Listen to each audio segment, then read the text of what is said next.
The fortress of Hera. Uriel had not dared believe he would once again stand before its glittering marble immensity. For fear, the more he wanted it, the more it would fade away. Soaring walls of purest white towered above them, crowned by majestic towers, caped with golden weapon domes that lined with adamantium siege hoardings that were as beautiful as they were deadly. Like a living structure of indestructibly beautiful coral, the fortress appeared to grow out of the very rock of the mountains, a mighty edifice conceived by the genius of the Ultramarines Primarch in a long forgotten age. It stood on the mightiest chain of mountains, a testament to one man's genius and legendary vision. As wondrous and colossal a structure as it was, the Fortress of Hera was no monument to arrogance. Rather, it was a masterpiece of design and construction that lifted the soul and reminded all who looked upon it that they could aspire to great things. It was a creation of visual poetry and magnificence that spoke to the heart and not the ego. Uriel and Pausanias stood alone in the wide, statue-lined plaza at the end of the Fortissimus, the grand processional road that wound from the lower reaches of the mountains all the way to the Porta Gilliman.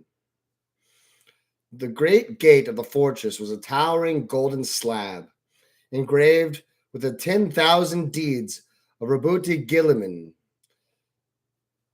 and Uriel vividly remembered the awful sound of it closing behind him. The dolorous crash of adamantium had sounded like the final sound at the end of all things. And now, as the gates slowly began to open, the illumination that shone from within was like the first light at the dawn of creation. Behind them, the hull of the Thunderhawk that had brought them from the Grey Knight's vessel in orbit creaked and popped as it cooled after its rapid ascent through the atmosphere. Lifter servitors were already unloading the power armor of the sons of Gilliman that had brought them back from Salinas, and within moments, the gunship would depart for the cold dark of space once more. "We're home," said Pausanias, but Uriel was too choked with emotion to reply. His closest friend and battle brother was crying, tears of joy falling unashamedly from his eyes as he swept his gaze over the high walls and glittering ramparts of the fortress. Uriel reached up and touched his face, not at all surprised to find that he too was weeping at the sheer boundless sense of homecoming that threatened to unman him with its intensity. "Home," he said, as though afraid to give voice to the idea. "Did you ever think we'd see it again?" asked Pausanias, his voice wavering and brittle. "I had always hoped we would," said Uriel, "but I tried not to think about it too much. I knew that if I dwelt on what we'd lost, I wouldn't have the strength to go on." "I thought it all the same," confessed Pausanias. "I don't think I'd have made it back without the hope that we'd see it again." Uriel turned to Pausanias and placed his hand on his friend's shoulder guard. Pausanias was a giant of a space marine, by far the biggest Uriel had ever known, and fully armored, he towered over Uriel. Pausanias' right arm ended abruptly at the elbow, the limb shorn from beneath the surface of another world by a creature from the dawn of time. His armor had been repaired and renewed by the artificers of the Grey Knights, and with its restoration, a piece of Pausanias' soul that had been rent asunder by his exile was made whole once more.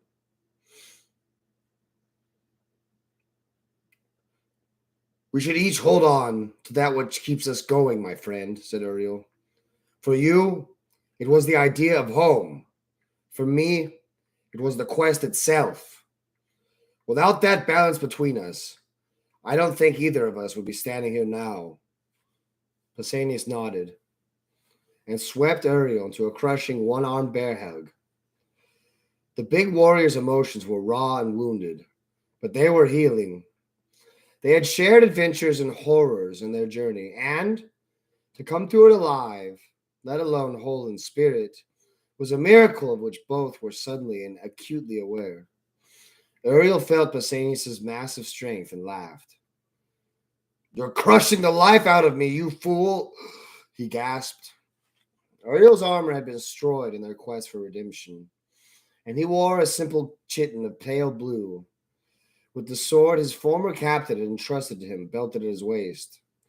Pausanias joined Uriel's laughter, the last of the darkness that had cloaked his soul, banished by the bright sun of Macragge, and the gift of friendship freely given. Pausanias released Uriel as the port of Guilliman opened further, and the light from within the fortress grew in intensity. Both warriors stood proudly to attention, their backs ramrod straight and their heads held high. They had endured their quest into the darkness, at the heart of the galaxy, and within the souls of men, each trial bringing them closer to this final redemption. The end of that quest was at hand, and Uriel felt his heart pound within his ribless torso, as it would be at the moment of battle.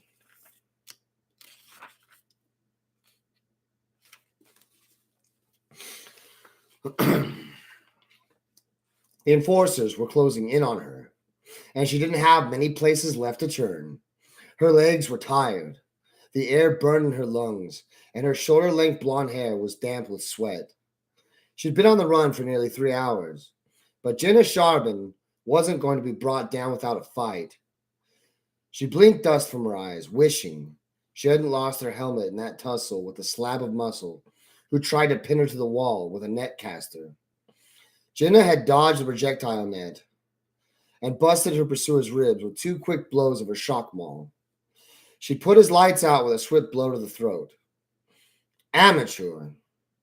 Their orders were to take her alive, and that gave her the advantage. The black of her armor was gray with dust, and she pressed herself flat against a tumbled wall as she heard a pair of enforcers run past the roofless portion of the collapsed structure she was sheltering in. This had once been the Imperial Armory in the Arbites precinct, but little survived save for crumbling ruins, fallen slabs of rockcrete, and precariously balanced walls and twisted gantries.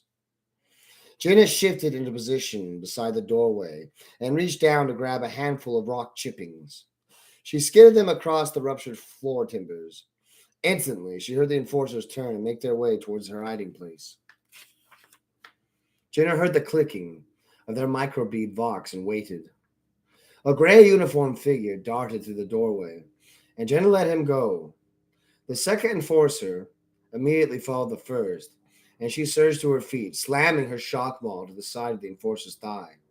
The man yelled in pain and dropped to the ground, loosing his shotgun and clutching his deadened leg. A second blow put him out of the fight. Jenna followed up her attack by diving towards the first enforcer, who brought up his shotgun. She rolled beneath his shot and slammed the butt of her shock maul into his groin. He grunted in pain, but stayed upright, which was more than she'd expected. Jenna sprang to her feet, agile even in armor, and whipped her shock maul around and into the mirrored faceplate of the enforcer's helmet. The metal crumpled but held, and the man dropped. Without power, the shock maul was simply a solid lump of plasteel. But there are worse things to have in your hand when trying to put someone down. She heard the sound of a shotgun being cocked and looked to see the lithe enforcer in a gray body jack kneeling on a splintered stub of floor just a few meters above her. Even with the reflective visor of the helmet down, Jenna knew the identity of the enforcer. "Clever," said Jenna. She tightened her grip on the shock maul, her muscles tense and ready for action. "You always were," said the enforcer. "Why is that?" Jenna didn't answer, turning and hurling her shock maul at the enforcer as the barrel of the shotgun erupted in flames. A shock maul wasn't designed with aerodynamics in mind. and her missile flew wide of the mark. Jenna tensed in expectation of pain, but she laughed as she realized that the enforcer also missed. The solid shot blasted in the creaking wooden floor. The slide of the combat shotgun racked once more. "You missed," said Jenna, raising her hands in surrender. "Going to have to work on your aim, enforcer Apollonia."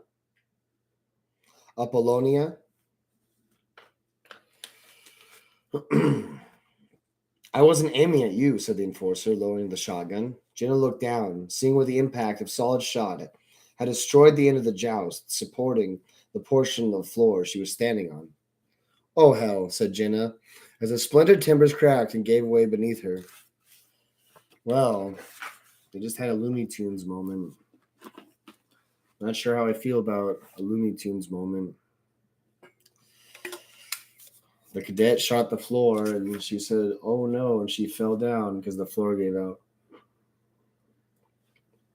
Or maybe that's more of a British slapstick humor. Yeah, I think it's more British slapstick humor. Looney Tunes kind of took it.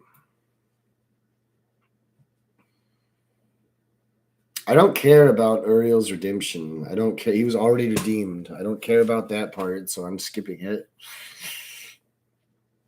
I don't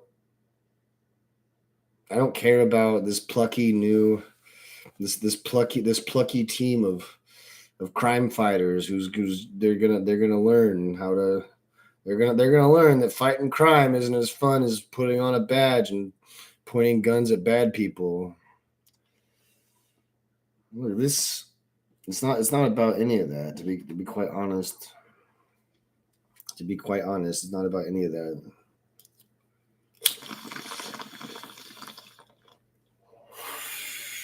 I suppose I could have gone through. But the thing is we're moving forward. We're moving forward, and we're just gonna get to the fun part. The fun part. Because why are you gonna do anything unless you're gonna do the fun part?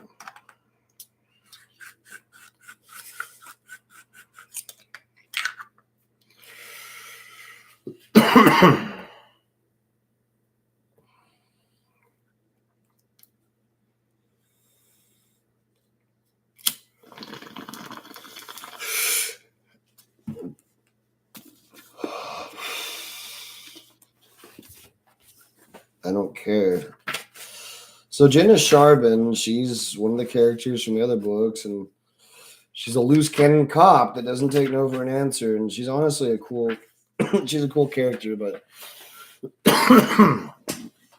she's washed up.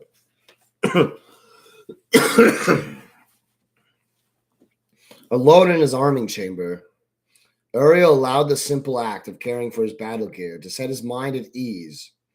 Honoring the memory of the warrior who had last borne these weapons and armor into battle came as naturally to Uriel as breathing, and helped him to better process his thoughts.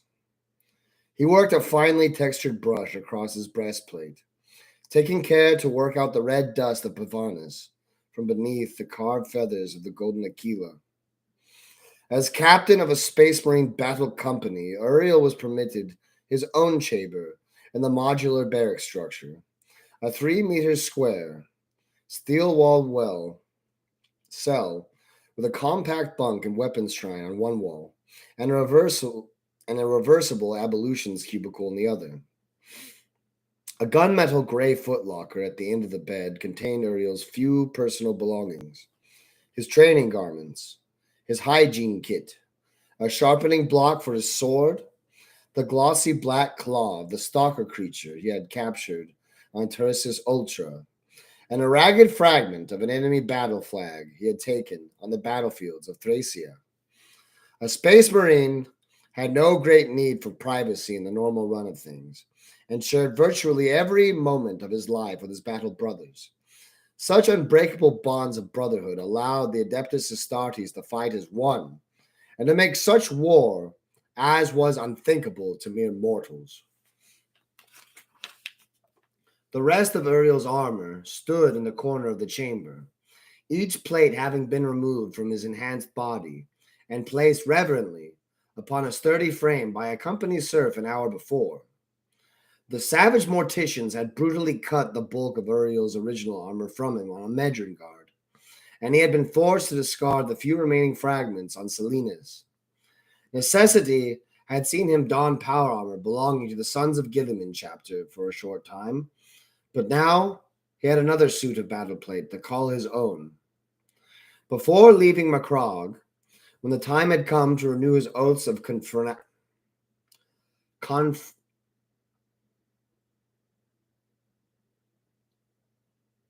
confraternity, wow. The master of the forge had escorted Uriel to the vast torchlit vaults of the Amorium to choose his new armor. Scores of armored suits stood in the sacred repository of the chapter's war gear, like warriors on parade, and Uriel had the powerful sense that these vacant suits were simply waiting for warriors of courage to bear them into battle once more. Firelight danced upon the polished plates as Uriel reverently made his way through their ranks, knowing that the spirits of fallen heroes were silently and visibly judging his worth as a warrior. Each suit was a creation of forgotten science and art, and any one of which, would be an honor to wear. The unique bond between armor and warrior went beyond anything that could be understood by those without the depths of faith of a warrior of the Adeptus Astartes. No sooner had Uriel set eyes upon the gleaming plates he now polished than he had. My goodness.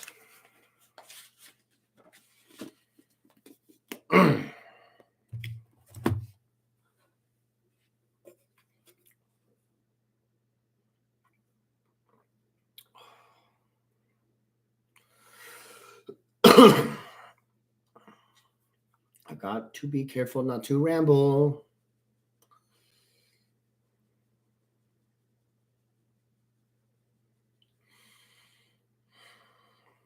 It's okay. It's okay to stop yourself. All right. It's okay to quit while you're ahead. Because if you quit, you can just start right back over right then. But that's the thing, right? Is if you're going to quit and start back over, you have to do it right then. Otherwise, you're just quitting.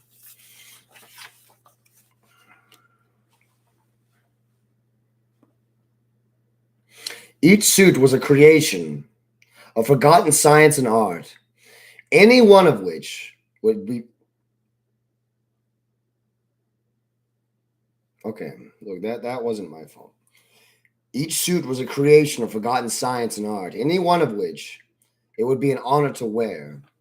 The unique bond between armor and warrior went beyond anything that could be understood by those without the depths of faith of a warrior of the Adeptus Astartes. No sooner had Uriel set eyes upon the gleaming plates he now polished than he had known it was armor for him. He reached out and placed his open palm on the golden breastplate, and felt a connection to the armor on a level he could never fully explain. The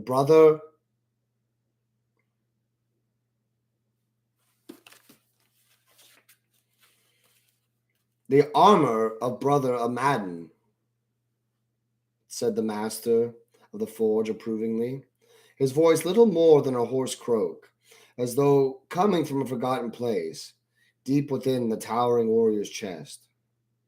Only rarely did the warden of the Amorium deign to use his flesh voice, and Uriel was savvy enough to know that the honor was not for him, but for the armor.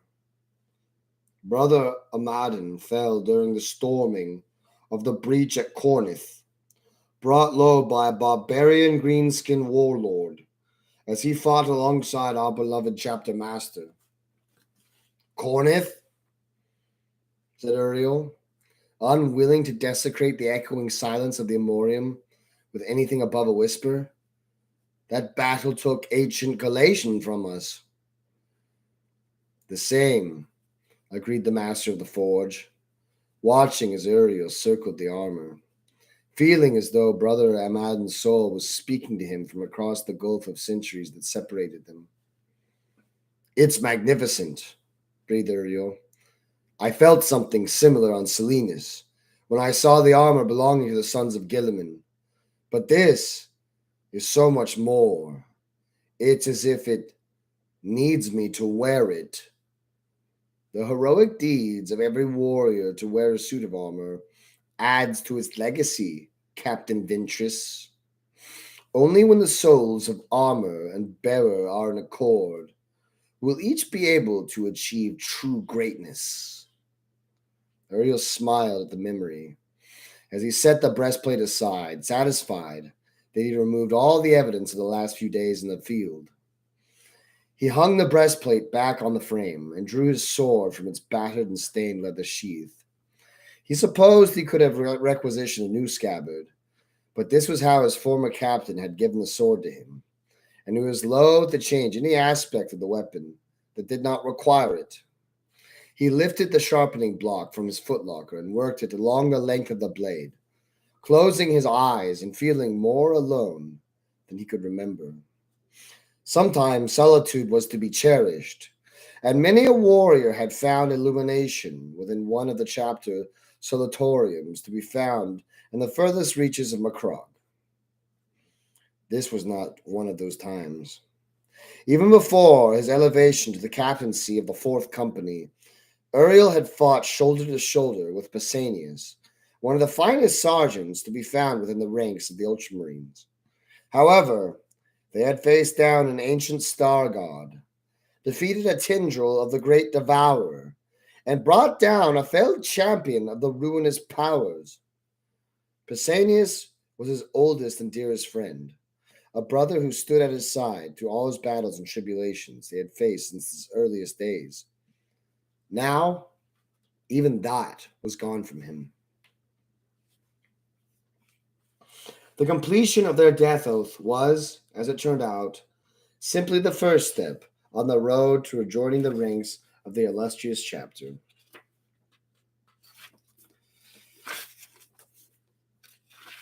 So the thing is, right?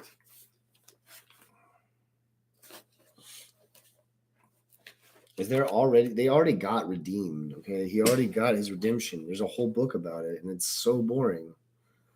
It's nothing but them walking up steps and going down steps and talking to ghosts, and look, it's just don't give me that filler, Graham McNeil. Don't feed me that filler. Okay? I don't need any fucking sawdust in my diet.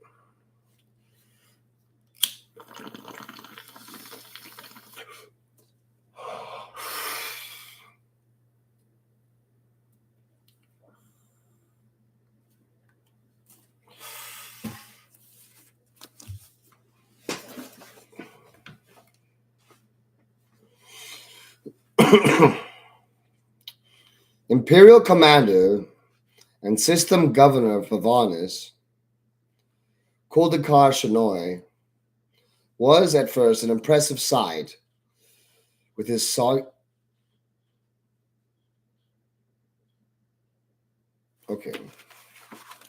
we'll just save that for later.